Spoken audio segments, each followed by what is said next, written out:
Everyone good morning. તો અત્યારે મેં વિચાર્યું કે મારા વાળ તમે જો કેવા થઈ જશે, તો આપણે ઘરે જ હેર ઓઇલ બનાવશું. તેના માટે મેં લઈ લીધો છે કડી લીમડો. તોડી લીધો કડી લીમડો અને મારા મમ્મી ઘઉં સાફ કરે છે. કેટલા દિવસથી સાફ કરે છે? 3 દિવસથી. હજી નથી સાફ થઈ ગયા. બોલો. ડુંગળી કટ કરી લીધી છે. એલોવેરાના 2-3 ટુકડા કરી નાખ્યા છે. આ છે કલોંજી અને આ છે મીઠું. આ છે કડી લીમડો.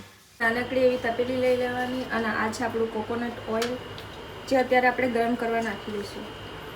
અને આ છે 1 વાટકી જેટલું સરસોનું તેલ.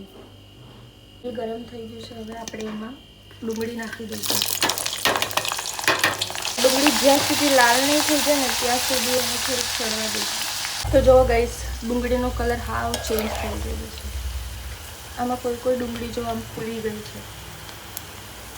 તો હવે આમાં આપણે નાખી દઈશું કડી લીમડો અને એલોવેરાના ટુકડા. થોડુંક મિક્સ કરી દઈશું. 1 વાટકી જેટલું તેલ હતું ને.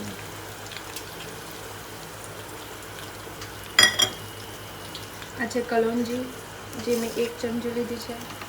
અને મેથી એટલી જ કા લીધી કારણ કે અત્યારે બહુ ગરમી છે ને, એટલે મેં અડધી ચમચી લીધી. મસ્ત.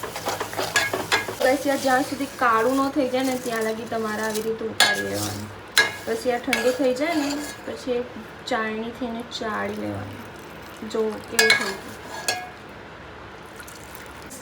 આવી રીતે જ્યારે કાળું કાળું થઈ જાય ને પછી થોડીક વાર ઠંડુ થવા દેવાનું. પછી આપણે આવી રીતે ગાંડી લઈ લેવાની, કાચની બોટલ લઈ લેવાની, પછી એમાં આવી રીતે ગાળી લેવાનું. ગાઈસ, આ છે કાલે આપણે હેર ઓઇલ બનાવ્યું હતું ને, જો કેવું બ્લેક બ્લેક. તો ગાઈસ, કાલે આપણે હેર ઓઇલ બનાવ્યું હતું ને, તો અત્યારે મમ્મીને કીધું મને માલિશ કરી દો.